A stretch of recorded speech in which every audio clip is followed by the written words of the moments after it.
નમસ્કાર મિત્રો, સ્વાગત છે ફરી એકવાર તમારી યુટ્યુબ ચેનલ ગુજરાતી સાહિત્ય વિદ નિકુંજ ચેનલમાં. હું નિકુંજ પ્રભાપ સૌ તહે દિલથી સ્વાગત કરું છું.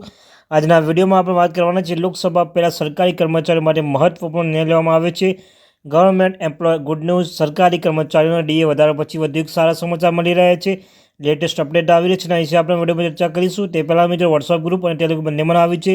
તમે બંને જગ્યાએ અવશ્ય મિત્રો જોઈને લિંક ડિસ્કશન મૂકું છું. તમારા ચેનલ પર સરકારી કર્મચારી બાબતો, આંગણવાડી બાબતે, ડીએ હાઈક મિત્રો તમામ પરિપત્ર તમામ માહિતી તમને ચેનલ પર પ્રોવાઈડ કરવામાં આવશે. ચેનલ સબસ્ક્રાઈબ કરવાનું ભૂલશો નહીં. તો ચાલો વિદ્યાર્થી મિત્રો વધારે સમય બગડે વિડીયોની શરૂઆત કરીએ છીએ. તો મિત્રો મોંઘવારી ભથ્થામાં સુધારો થશે. માર્ચમાં કેન્દ્રીય કર્મચારીનું મોંઘવારી ભથ્થું વધારી 50% કરવામાં આવ્યું હતું. આ પછી ચર્ચાનો એક કે આગામી સુધારામાં મોંઘવારી ભથ્થું ઘટાડી શૂન્ય કરવામાં આવશે. જો કે આ અંગે હજુ કોઈ સત્તાવાર માહિતી મળતી નથી. જો કે નિયમન ટોકીને એવું કહેવામાં આવી રહ્યું છે કે આવું થઈ શકે છે. જુલાઈ પછી મોંઘવારીમાં ભથ્થું ઘટીને શૂન્ય થઈ જશે. કેન્દ્રીય કર્મચારી પણ આની રાહ જોઈ રહ્યા છે.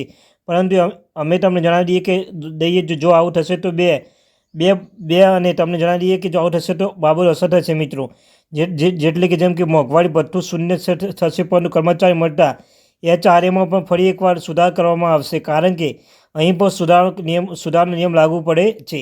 HRAમાં શું ફેરફાર થશે તો મિત્રો વાસ્તવમાં જો આપણે ડી વધારાની ગણતરી સમજીએ તો 0.024% માટે HRA દર 24.8% છે. તે જ સમયે મોંઘવારી ભથ્થું 25% સુધી પહોંચતા સાથે જ HRA સુધારને 27.9% કરવામાં આવશે.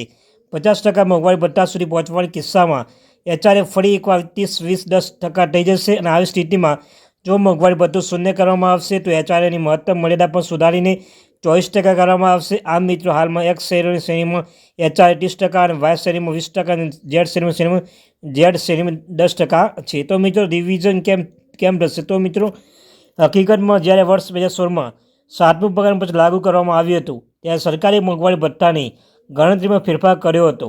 આ પછી મોંઘવારી ભથ્થાના દરો પર શૂન્ય કરવામાં આવ્યા હતા. આના પછી HRAને મોંઘવારી ભથ્થા સાથે પણ જોડવામાં આવ્યું હતું, જેમાં 2 વખત રિવાઇઝ કરવાનો નિયમ બનાવવામાં આવ્યો હતો. પ્રથમ જ્યારે મોંઘવારી ભથ્થું 25% અને બીજું ભથ્થું જ્યારે 50% હશે ત્યારે 50% સુધી પહોંચે ત્યાં સુધી HRAનો લઘુત્તમ દર 24.8% રહેશે. તો તમે જોઈ શકો છો દર પાછળથી સુધાર કરવામાં આવશે મિત્રો.